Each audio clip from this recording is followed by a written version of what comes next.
Hey guys, good evening. Thank you so much for being patient with me. So tonight we're going to be painting a cultivated rose using the reference that I just dropped in the chat. I hope you guys have had a safe, happy week, as good a week as possible.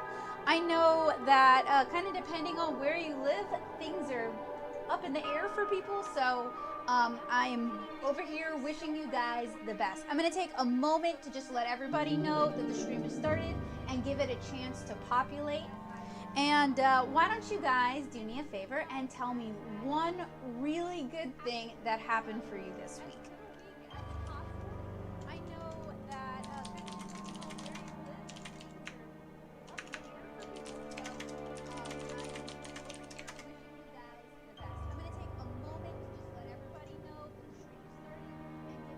my volume is too low. I am wearing my mic this time. Let me lower the desktop audio since we do have some music tonight. The lavalier shouldn't need to be as high as it is. Let me know if that's better. And it is plugged in and plugged in on the correct place. Yup. I just double checked that as well. Oh, dang it! You took my good thing that happened this week. How dare you?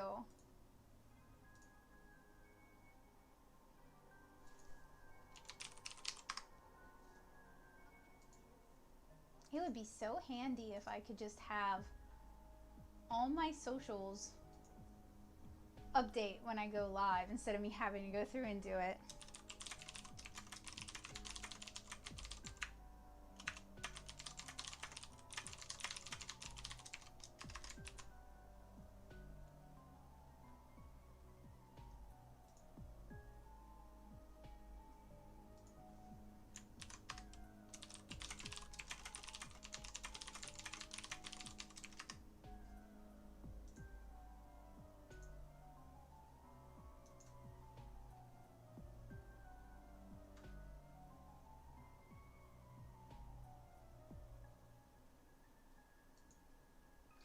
Weather in Illinois right now. We're in Southeast Louisiana, so it's already like summertime hot. And I definitely want to have the reference on the screen. So, someone's coming in to check on audio for me. Hey, Hema, good evening. First of all, run the cable with your hands gently. Like all the way down.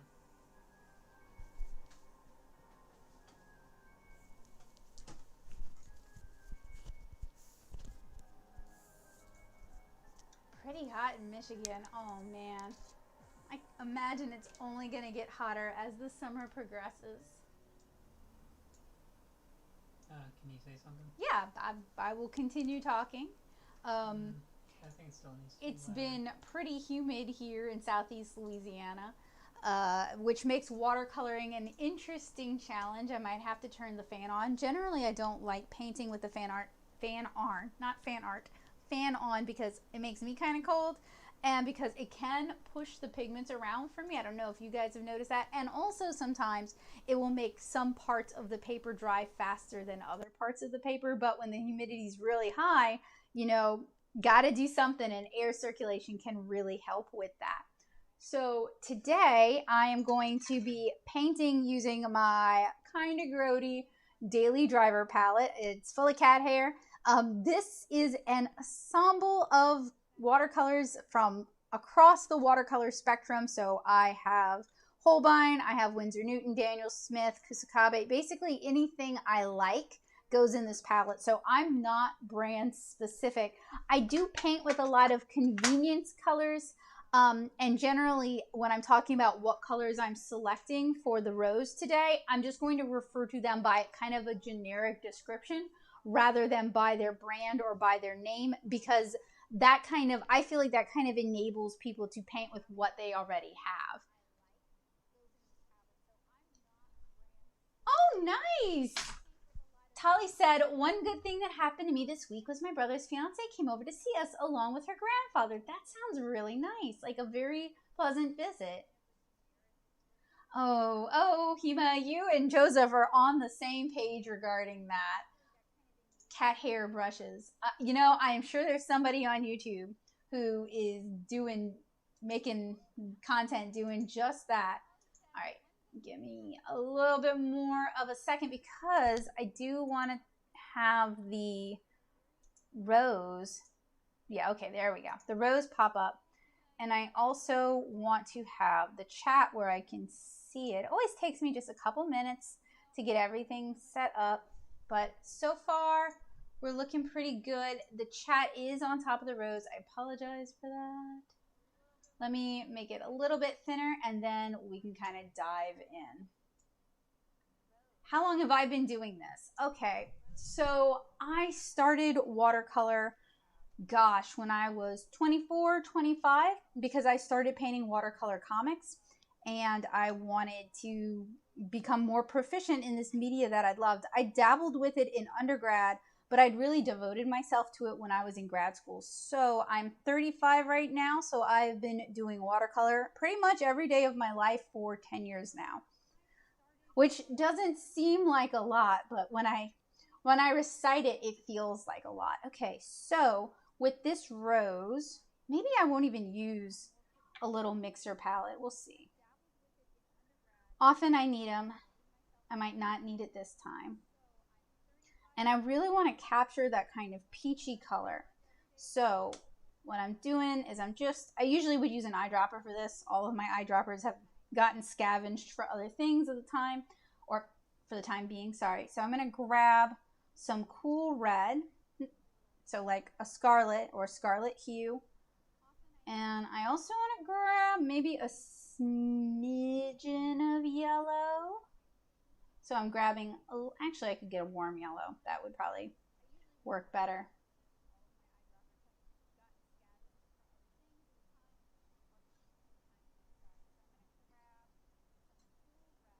Now I drew this rose over a year ago, so I have to take a moment to kind of figure out where everything is at. Now, if we're talking about how long have I been making art, I started making comics at 13 and have been doing it ever since.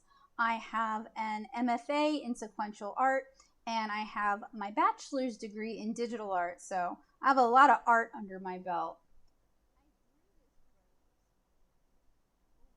So what I'm doing here is I'm just going to go ahead and apply my color all over this particular rose. So usually with watercolor, if you want to leave highlights, if you want to leave white areas, you would just leave the white of the paper. You can go back in and add white gouache if you want to. See, looking at this now, there's some things that I would have drawn a little bit differently. Like I wouldn't have had all these petals extending off the rose itself. I would have either turned those into leaves or left it plain. So I'm just kind of figuring out what I did back then. But if you want to learn how to draw your own roses, whether you're going to watercolor them or use something else to color them, I did link the original drawing tutorial in the description.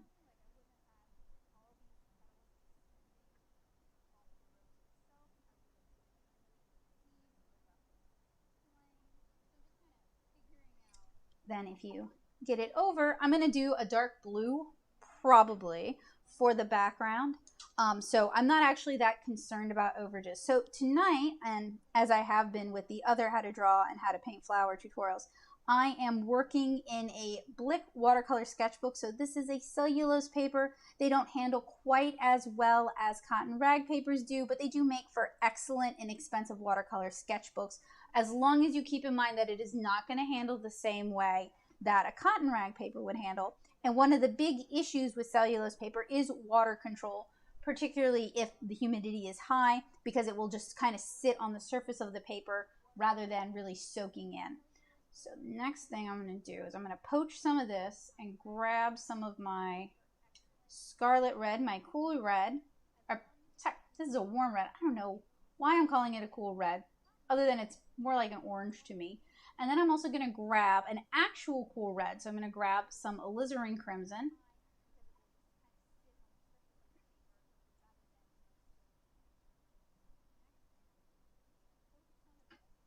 Yeah, the AC here is really, really loud.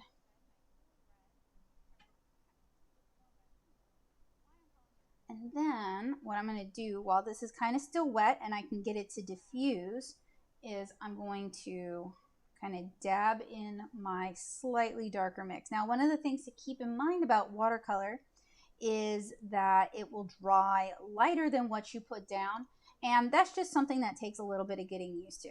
Another problem with cellulose, you can see this is very wet, this is kind of dry, so that's that water control issue I'm talking about. So I'm going to use a clean brush with clean water, wiped off the excess water, and then I can just kind of blend some of that out and kind of fake that nice soft blend.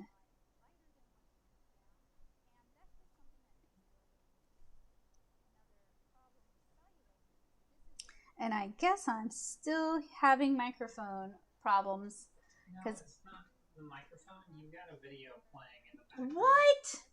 Of mine? Oh, now I have to find it. I'm so sorry. I can just, I think Hema is right. I think something is playing. Okay, give me a second. You could just kill, if you're not playing music, you could just I am playing music. Oh, okay. Well, I can't really hear the music. Well, okay. All right, let me fix the video thing and then I will. Honestly, I hate this. I hate all the juggling because this I want this to still be wet. I want to be able to paint into that, and me digging up what video is playing in the background kind of makes that harder to do. I assumed it was just this video, like what you're streaming is playing. It shouldn't be, but I mean, because has it ever done that before? Yeah, you've left it open before. Oh, you know, that might be it. That might be it. Oh. Okay, well, let me find that. Sorry, y'all. Yeah, that's probably what it is. But I had it muted, so it shouldn't have been grabbing the audio from that. I don't know. I'm pretty sure I could hear a very faint you, but it could have been someone else. It could have been someone else. I sound like many other. Hema, your computer is haunted. It feels haunted today. Sorry about that. I hope it's better. I appreciate y'all's patience. Are there any other inputs? No, I don't even. I can check.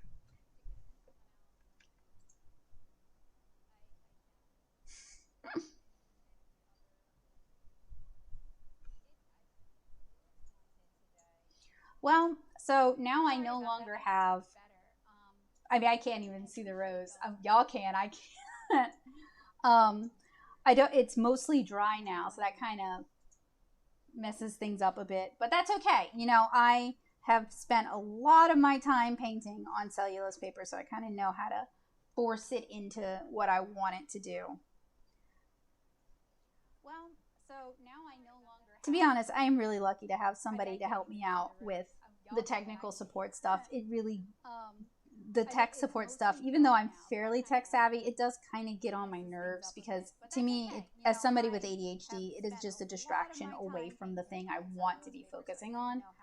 So if I'm a little crabby about that, I apologize. It's also one of those things, whenever you stream, it always feels like there's just some hiccup. Like the other night when we were talking about Yin Min Blue, I was having so many audio problems, and some of that was me, ID10T error, where I had left the lavalier on my desk instead of pinning it on, and some of it was also just trying to balance the audio coming from two different sources. I apologize. It's also one of those things, whenever you stream, it always feels like there's just some hiccup. Like that goes even worse. I'm sorry. I don't know. And some of that was me. Is it just echo? Is it just me echoing? Because it could be, I don't know, maybe you're getting some feedback from your computer. We've had that happen before where other people weren't necessarily able to recreate the same issue. I'm sorry. I don't know. Is it just echo? Is it just me echoing?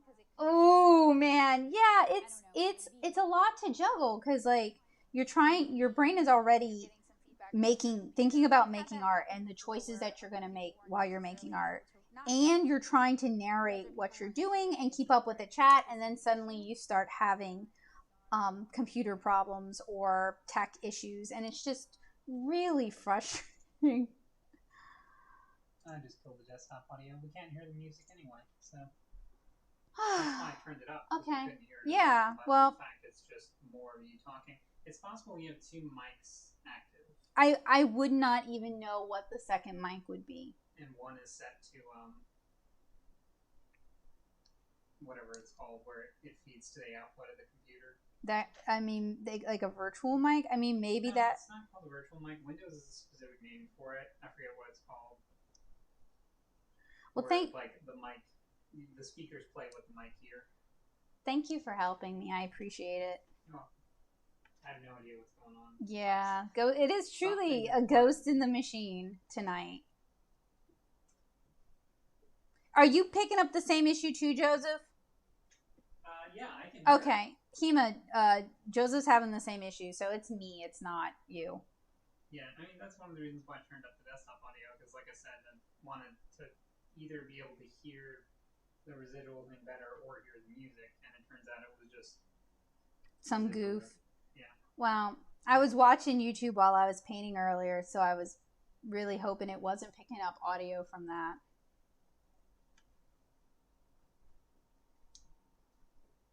Yep, stream is live. So what I had wanted to do was I wanted to catch the rose while the initial layer was still wet and then do all these diffused blending with this darker color. Unfortunately, the tech issues and painting on cellulose, I lost my window for that. So what I'm doing instead is kind of a way to fake that, where I'm applying my color and then I'm just blending it out with some clean water.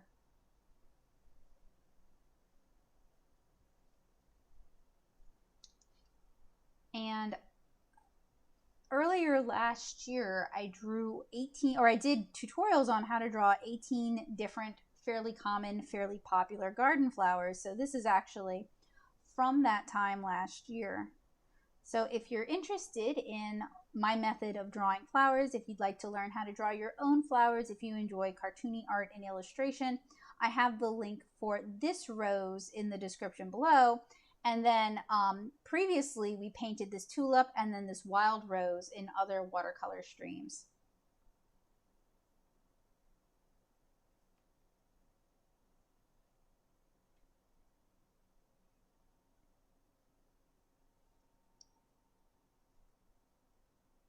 I don't know if I was screening a video though. I mean, it wasn't, if it sounded like me, I should have been screening videos today, but I didn't feel like doing it, so I didn't. I have some tutorials that I need to screen so I can get them off my phone. But I just did not feel like hearing my own voice today, I guess.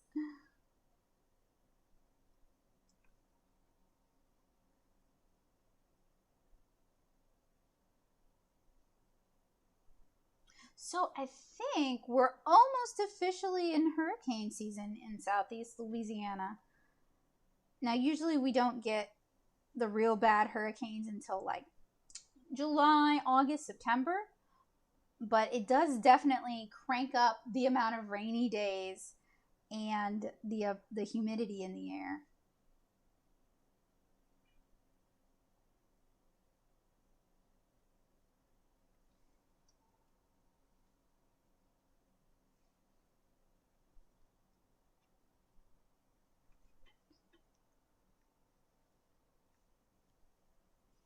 Flowers are one of those things where they're kind of daunting at first, but the more you practice and the more you draw different types of flowers, the easier it's going to get.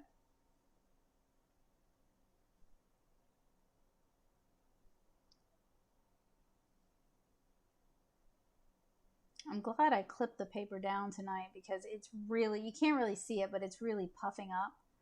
And it would probably, if I hadn't clipped it, it would probably start to curl.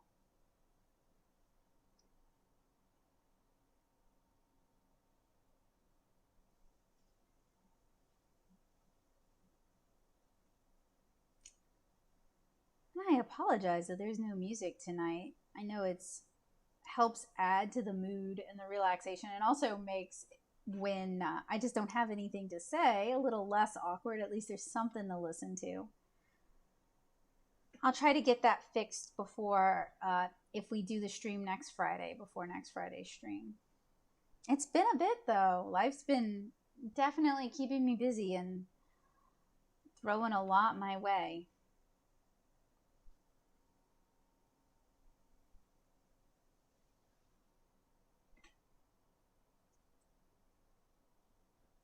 So see, this would, if I filled that in, it would balance it out.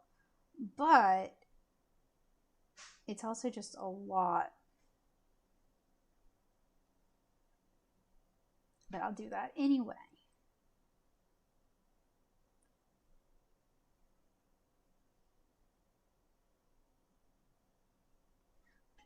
Okay, so one of the things I'm noticing is we are getting some yellow here and there. So this is kind of a pinky peachy rose.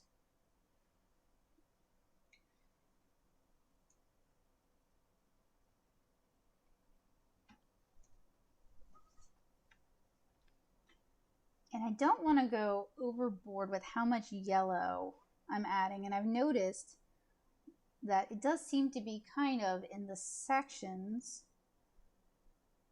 where the petals seem to meet. And not everywhere either, just in some areas.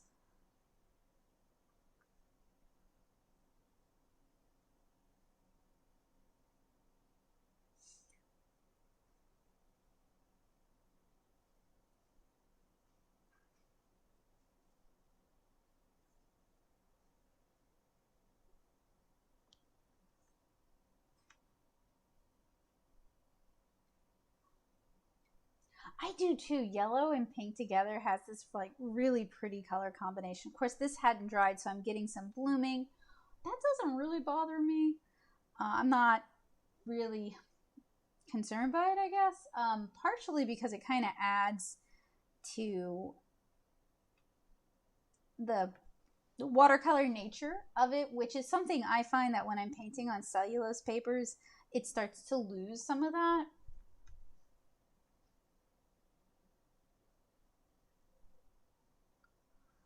I don't know what is up with me. As soon as I turn the camera on and I have to talk, it's like my brain shuts down.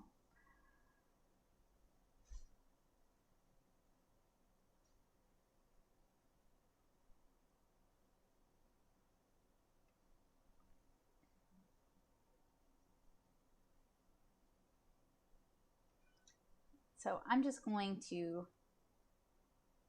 keep dabbing in my yellow, kind of just using it my own discretion, where it looks good, where I want it. Because that's one of the, when you're painting, you don't have to follow the reference exactly unless you want to.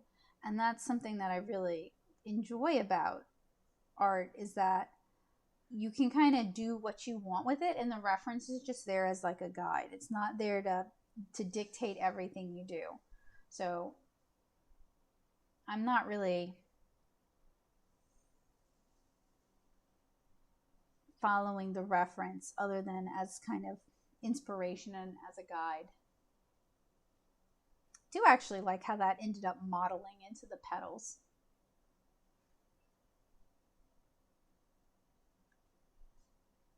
And then since it wants to be such a wet night tonight, it's going to take a while for this to dry, unfortunately. Which brings up kind of another thing I wanted to talk about, where, so I feel like this comes up every week. If I'm having problems with it drying, why don't you go get a hair dryer?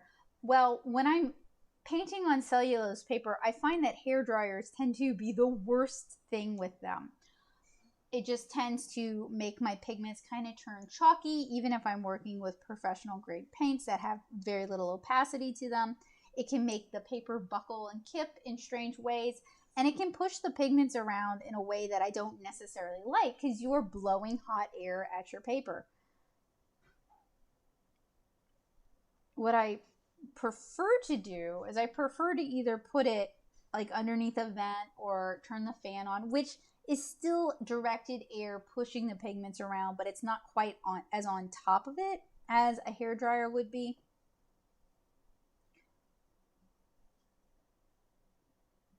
But right now, unfortunately for me, I have a lot of water just sitting on the paper and pooling on the paper. So I can pick some of that up, just dab it off onto the paper towel that I have right here underneath my hand. Can also use this as an opportunity to kind of correct areas that might need a little additional attention.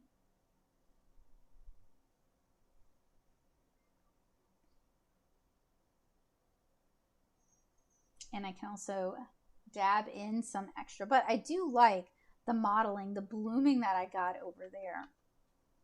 But I also want to give this a chance to dry down a bit.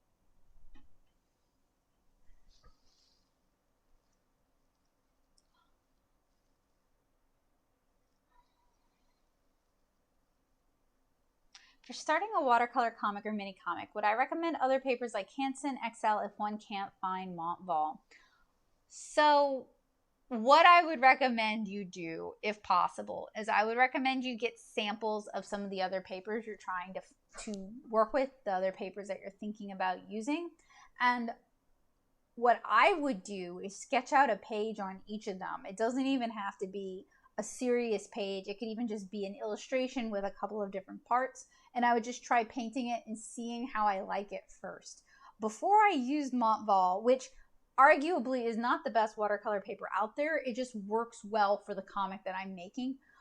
Before I used Montvol, I was using Canson student grade watercolor paper because that was so far back that I really did not know what I was doing. And I thought, student grade, well, I'm learning how to do watercolor. This would be a good fit for me. The student grade, the Canson student grade that I used was like 90 pound. It was awful. It was like painting on cardstock. I really can't recommend it.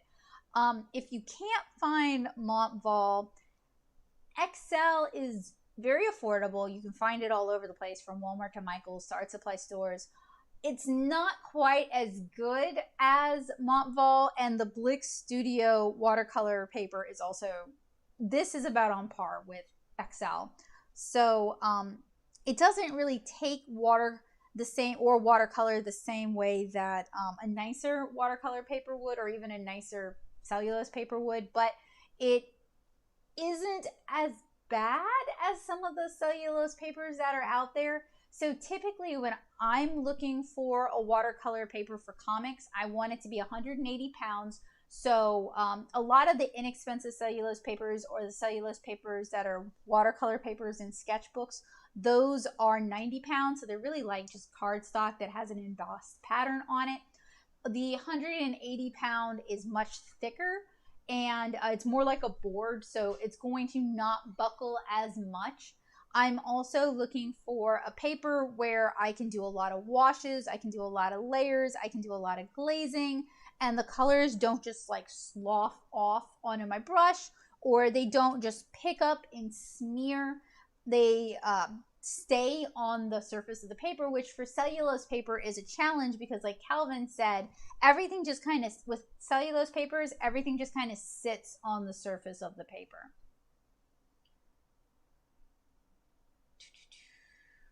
And Hema said, I've been avoiding watercolors, even traditional coloring art, because I don't have much space to keep materials at my desk in my closet. Yes. Yeah, you should definitely see if you can work in the dining room. That would give you a lot more room to kind of spread out, because yeah, honestly, one of the really annoying things about working in traditional media, and people do find ways around this all the time, but it's also one of those things that kind of can keep some people from picking it up or doing it, is just not having enough space, or having to clean up their workspace every single time they're done. So like, if we had kids and I were painting in the dining room, I would have to pick up my paint every night because I wouldn't want them getting into it. And I think I would just not paint as much if I had to do that. It would just become this laborious thing. Or I would try to get to the point where I could complete all of my painting in a day, so I'd be picking it up anyway.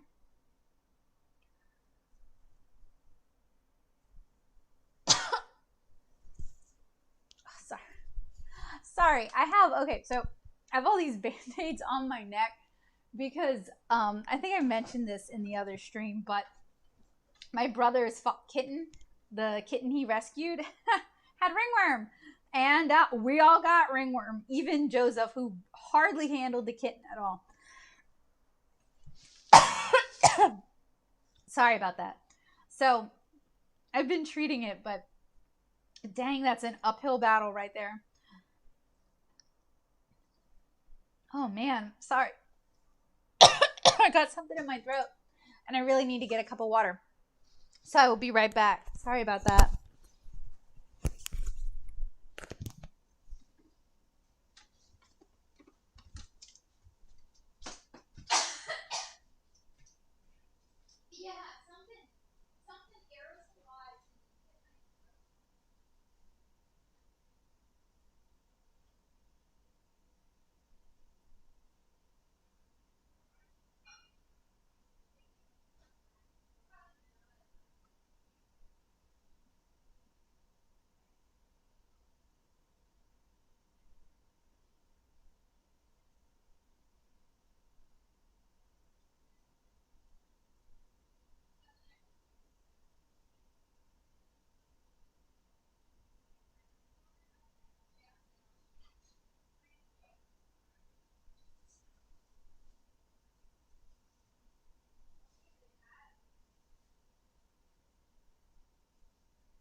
I'm fine. I just needed some water.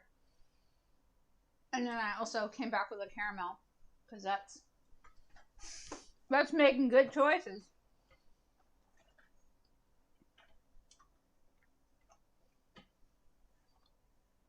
And I'm fine regarding this. I always have a really strong reaction to bug bites and I guess to fungal infections too now. So, I've been putting cream on it and I took an antihistamine and that helped a lot. I'm sorry.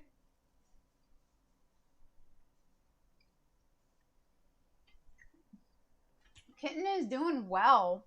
He is very energetic. I'm a little bit annoyed that the vet only prescribed an antifungal pill, which he had a really bad reaction to, and didn't prescribe anything else. So we had to, for a while, we weren't able to treat him with anything other than baths, dipping him into apple cider vinegar and then rinsing him off. But I did some more research, and there is an over-the-counter ringworm dip that we can use that comes recommended. I'm just annoyed that the vet didn't really want to do anything about it.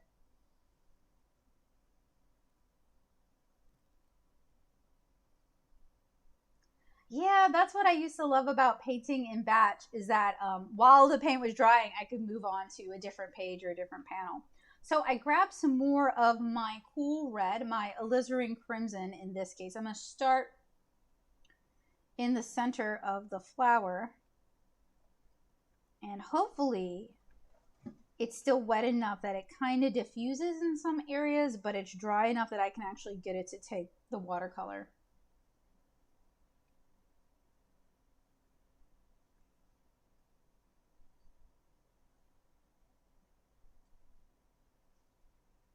I think cellulose paper is the real reason that for years I felt like my art just had this kind of coloring book feel. And it's because you really can't do the sort of wet into wet techniques, the sort of blending techniques, the sort of color loading techniques that you could do with a cotton rag paper.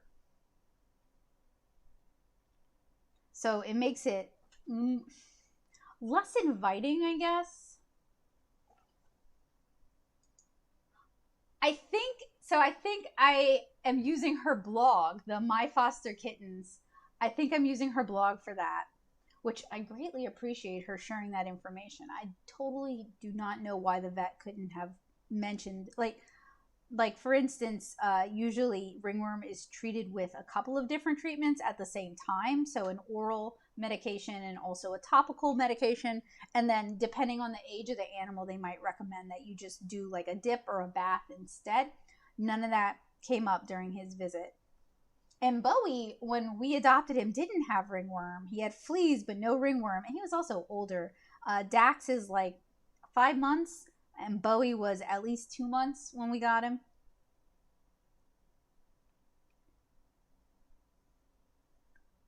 But I ordered the medicated cat dip.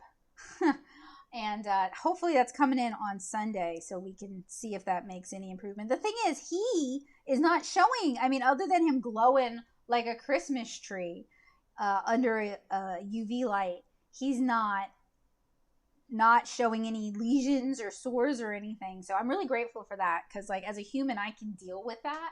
But for a little kitten like him, I think that would be really frustrating, and we'd have to like put a cone on him or something to keep him from scratching him.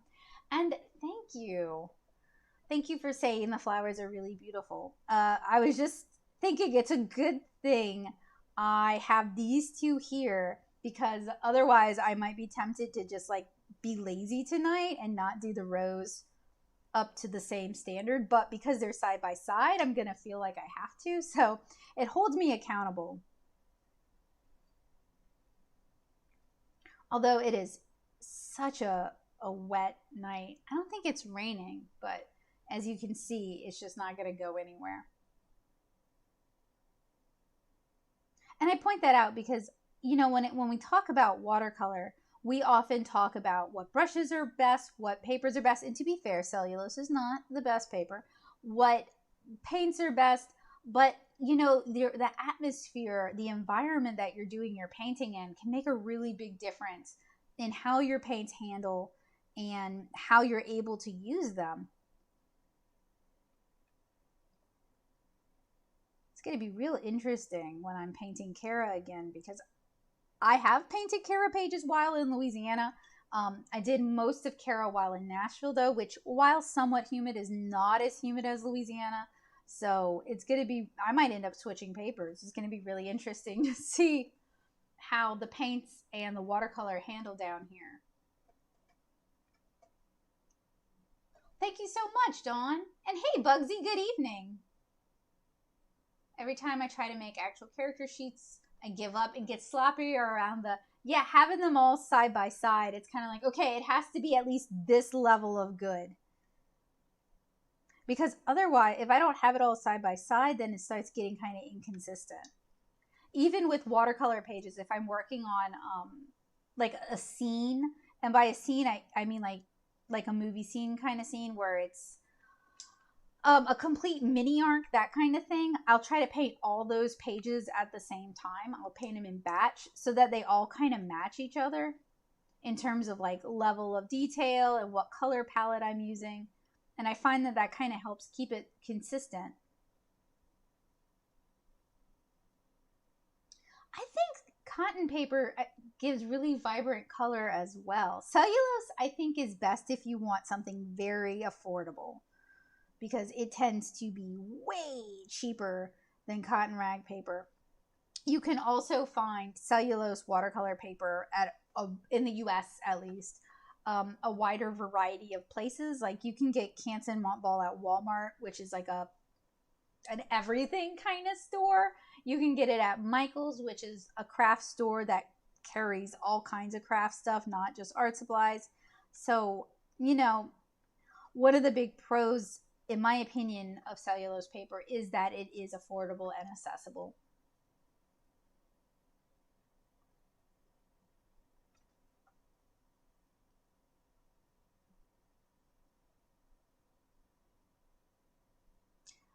Yeah, I can see that. I love doing sets of illustrations. There's something so satisfying about doing like a set of 12 themed illustrations.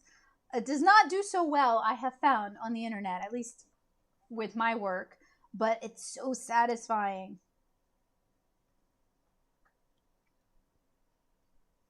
I do really like how the yellow looks underneath the red. That's just such a good pop of color, you know what I mean? It adds a really nice vibrancy.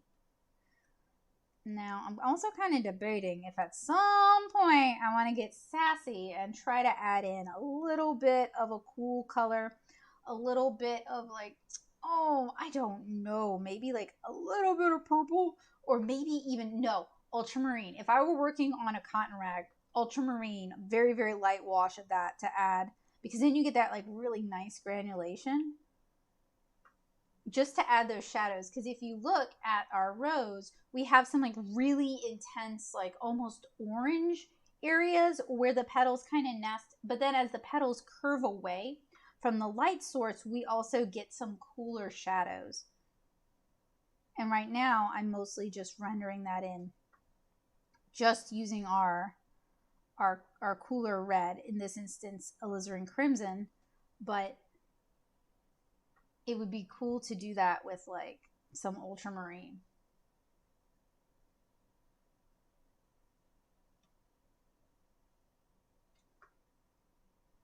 What paints am I using? I am using pretty much a mishmash of everything I like. So in this palette, I have Winsor Newton, I have Daniel Smith, I have some Holbein, I have some Soho from back in the day, I have some M. Graham, I have some Sennelier. It's basically like whatever colors I really like from that brand, or I like how they handle. That's what's in here. There's some core in here. Like I think the ultramarine in this one is core's ultramarine because they don't use gum arabic. They use aquazol, so it comes out really clean. I should show them my Neptune sample pack and see if they can come up with a nice project, since you said my idea for it would be best on something else. I forgot your idea on it. I'm sorry. And yeah, maybe so. So Neptune is this currently discontinued Strathmore cellulose watercolor paper that comes in different colors. So it's like a tinted watercolor paper. And I know Hahnemühle is doing a tinted watercolor paper right now, but Neptune was around for a while. And according to the Strathmore rep I spoke to at Hands On Creativity a couple years ago, it just wasn't that popular. People just didn't want to buy it. I don't know, man, because like I know of a lot of cartoony artists who would love a tinted watercolor paper.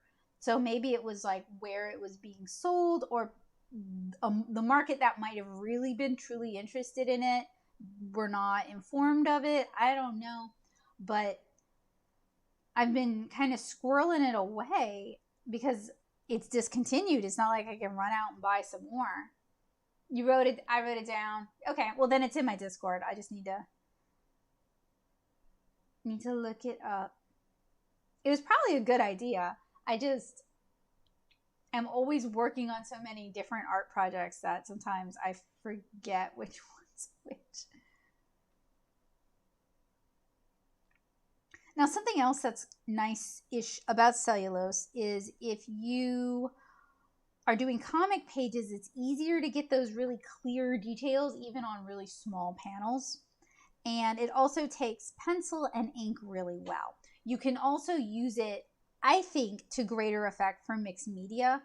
Like I have a lot of tutorials on the channel where I'm using alcohol markers and watercolor, and I like to work on fluids cellulose paper for that because it just takes both really well. I've never tried alcohol markers on a cotton rag paper, but I feel, oh yeah, I do that all the time, Calvin. I will apply a tinting wash and then paint on top of that. I mean, that's a lot of the basis of my comic pages. But you know me. You know I can't resist a good gimmick. And tinted watercolor paper that's ready to go. I don't have to pre-stretch it if I don't want to. I don't have to do anything to it. It's just ready to be painted on, is very appealing for someone like me who loves a good gimmick.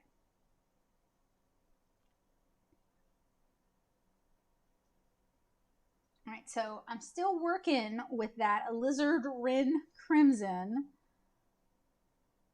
And I'm just kind of going in, especially while some areas are still wet, because I want that kind of random diffusion. And I'm starting to try to pull in some of those darker shadows where the petals meet